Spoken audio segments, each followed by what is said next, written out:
দ্বিতীয় বিশ্বযুদ্ধে ব্যবহৃত বিমানের প্রপেলার।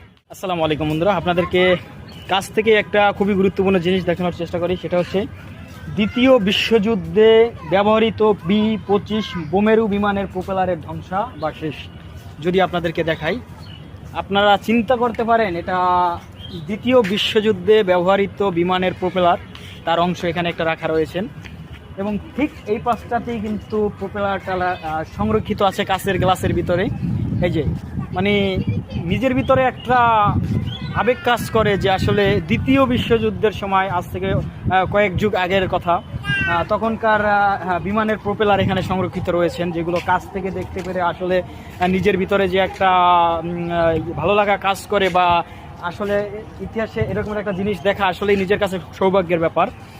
যদিও এটা হচ্ছে বাংলাদেশ এয়ারফোর্স মিউজিয়ামে অবস্থিত, গ্লাসের ভিতরে সংরক্ষিত করা রয়েছেন। এবং এখানে কিন্তু দিক নির্দেশনা লেখা রয়েছেন যে বিমানটির প্রপেলার দ্বিতীয় দুটির ধ্বংসাবশেষ গত 29শে ডিসেম্বর 2022 5ই মে 23 তারিখ লক্ষ্মীপুর জেলার বল্লভপুর গ্রাম থেকে উদ্ধার করা হয়েছে। চিন্তা করেন আপনি যে আসলে যে কত কাছাকাছি সময়ে এগুলো সংরক্ষণ করা হয়েছে এবং এই মিউজিয়ামের ভিতরে এখানে সংরক্ষণ করে রাখা হয়েছে। আসলে আপনারা আসেন, এটা হচ্ছে বাংলাদেশ এয়ারফোর্স মিউজিয়াম। আপনারা এটা কাছ থেকে দেখতে পেরে আসলে খুব এনজয় করতে পারবেন, অথবা নিজের কাছেও ভালো লাগবে। তো সকলে ভালো থাকুন, সুস্থ থাকুন। আসসালামু আলাইকুম।